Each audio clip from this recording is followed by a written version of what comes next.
welcome to the video. I'm actually in Connecticut right now because after pacing I got very distracted, was just like, yay, woohoo, things are good, and I didn't really take any like debrief sort of clip, but now I am. So, you know, 2 days later, it still counts. But anyways, the pacing all started out with flying from Seattle to New York, which was a 5-hour flight, and then once we got to New York, we took the air train and then the subway, and then walked like half a mile to get to our hotel, and it was definitely a challenge. Like it was 3 different trains plus like 2 walks to find the train to leave and then to find our hotel. So I was very proud of us for being able to do that and navigate public transportation, because not my forte at all. Anything with navigation is just, it's not it for me. But we did it, made it to the hotel, and then I quickly just hopped on the elliptical because we left early and didn't have time to like get our workouts in before we left. And the next day we went for a little run. Okay, we're just about to head out on our run the day before the race, so yay. It's kind of raining here, but it's supposed to be like 90 degrees this weekend, so I don't know. So found out that Gossip Girl was filmed at these studios, which is incredible because I am the biggest Gossip Girl fan. I've watched it 3 times and every time was just better. So yeah, anyways, it's so loud here. Like, I don't know. So loud. I don't know how people deal with this, but done with the run. I went 7 miles and then did some strides, and it was good, you know, like the running here isn't great unless you're in Central Park, but you know, got it done, ready for tomorrow. So yeah, I mean, the rest of the day is just about chilling, not stressing, eating some food. It's not complicated, honestly. Like, the day before a race is just nice because you have the perfect excuse to be lazy all day. So yeah, I'm just gonna enjoy it. I mean, didn't really do much the rest of the day, but I have a pre-race tradition of having ice cream the night before, and I mean, it's not one that I'm ever gonna complain about or ever go against, and this was delicious. They don't usually have this flavor in Seattle, and it was incredible. Like salted caramel blondie core. I mean, you can't argue with that. Genius. Ben, Jerry, how are you guys this good at your job? Come on. And then day of the race, pretty standard, you know.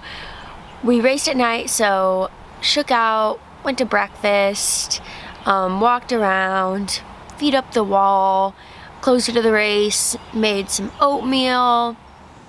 Just the classic. I am eating some pre-race oatmeal out of this large Starbucks cup. Just made it in the microwave here, looking like literal shit, but you know, it's gonna be fine. It gets the job done. Eating on a race day, pace day, whatever it is miserable. It's not fun. So you really don't care what you're eating. It's just about like getting food in and getting good carbs and stuff, but really kind of nervous, but that's normal and it's fine. Also, it's supposed to storm tonight, like rain, lightning, thunder, all of that. So we'll see. It's possible that the races get delayed, but right now just planning for the normal schedule. So the Uber has been ordered to head to the race. It's a Lyft, but I'm calling it an Uber because that's what people do. Yeah, I'm just a bit nervous. A bit nervous. You know how I get. The tough thing with races is that you don't get to procrastinate. You just have to start at the exact time that they tell you to. So sometimes I just...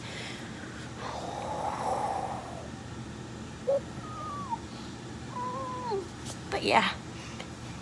Repping Seattle Pacific Track and Field. Go Falcons.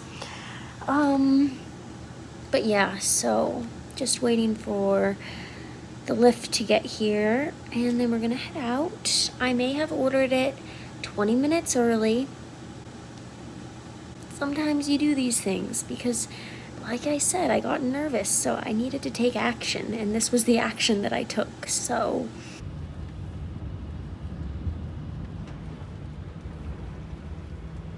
Made it there, and then just, you know, warm up, everything like that. And then, I mean, I got all this footage from the Citius Mag YouTube page because they were at the races, but they said that I could use it, so thank you to them, and Trials of Miles for hosting as well. Like, I mean, gotta shout them out. This was an incredible meet, so much fun. But so my first pacing duty of the night was the steeplechase, and they wanted me to take it out 800 to, well, really as far as I wanted to go, basically. And I hadn't really been planning on racing the steeple this year just because it is kind of hard on my hips, and last summer I injured my hip, so I just felt like, okay, it might be good to take kind of like a year off of it and just do flat track races. But they really wanted me to pace it because steeples don't usually have pacers, so I was like, sure, you know, doing a few laps of the steeple won't hurt me. And it was actually really fun to like get out there, hurdle again, go over water jumps, and they wanted me to run 75 to 76 for the laps, and I managed to do that, so thumbs up. I was nervous because pacing a normal race, it's like you get into a rhythm, but a steeple, you have to find that rhythm between every single barrier.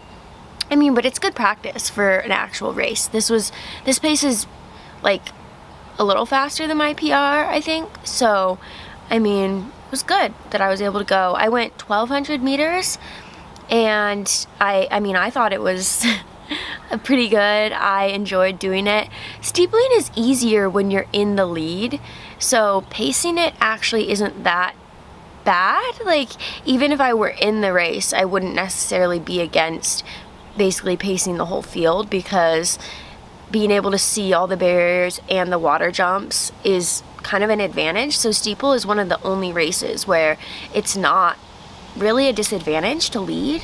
So it was nice just being designated as the leader. And the winner of this race ended up going 9:30, which is really cool. I think she wanted to get into the 9:20s, but honestly, like, a really great season opener for her. The winner was Lizzie Bird, and we've actually raced before. We raced against each other at World Championships in 2019, which is crazy, but we were in the same heat of the prelim and finished within less than a second of each other, but we both were the like first and second people to miss the final, so that was a bummer. But I mean, she's on fire. She got 9th at the Olympics last year, so really, really cool to pace her in a race and kind of like see that come full circle. Then my next pacing duties of the night were the 5K, and they wanted me to run 75s in this race as well. So I was like, okay, well, I know what that feels like over barriers, but we'll see about flat. And there were actually supposed to be 2 other pacers in this race from Atlanta Track Club, and each of them were going to go like, you know, like 1,600, 2K, and then I was gonna take it from there and go to 3K. But one of them ended up getting sick before the race, and then one of them had just run the 15, and she started the race and ran the first like 200 and then was like, hey, you take it, I'm so tired. Which, I mean, honestly, yeah, props to her for even trying. She literally ran from the finish line of the 15 to the start line of the 5K, so respect. But so I ended up pacing pretty much 3K all by myself, which was fun. I liked it. I was kind of glad that I paced more of it because I felt more needed being the only pacer there. So it was good. And once I kind of locked into a rhythm, it felt really natural to go 75s, and I was relaxed and just not nervous about being able to hit the pace at all. And so I just kind of clicked off lap after lap at 75, and I kept checking my watch, and it was 75, 75, 75. So it felt good. I was like impressed because I was a little nervous that I wouldn't quite pace it just right, but it ended up going really well, and I mean, you can see my splits here. It's a bit of a brag, but I am happy with that. Like, I am proud of myself for hitting 75s that many times in a row. I didn't know if I could do it. So yeah, it was good. And it definitely wasn't a race effort because I only went 3K of a 5K and it was only at 75, so the 3K ended up being 9:23. So it just felt like, you know, a hard-ish workout, but definitely under control, and I could have kept going for longer. So that's promising for racing a 5K soon. But I definitely, like, when I dropped from the race at 3K, it was kind of, it just, you know, like I said, it didn't feel like a race, which it wasn't supposed to. But being in a race and then dropping from it like that felt weird because I had never really paced before. And I mean, it was nice because I was like, oh, only running 3K of a 5K is relaxing. This isn't very hard at all. But it also felt weird to like not just continue digging and like going to that dark place where you're absolutely struggling and can barely keep running, and then you just like fight through it and are able to kick at the end, and that like euphoric feeling. I definitely didn't get there, but it made me miss it and made me want to feel that, even though it was nice to not have to dig to that deep place. I don't think I was ready to that night because I wasn't expecting to, but in the future when I'm actually in the race and I'm expecting to dig to that deeper level, I think I'll be ready to do it. So it was cool to just have a more chilled environment, or chilled mindset, but still be in that environment of a track meet, because now I'm just pumped for actually racing, and I'm really excited just to do it. I don't know how I'll do, because, you know, I can say, oh yeah, that 3K felt easy, but the first 3K of a 5K usually feels pretty easy, so we'll see. But after the race, we just had another like day or so in New York. We went and stayed with Spencer's sister who lives there and her fiance, and kind of saw the city a little bit, went on a long run along the West Highway, something like that.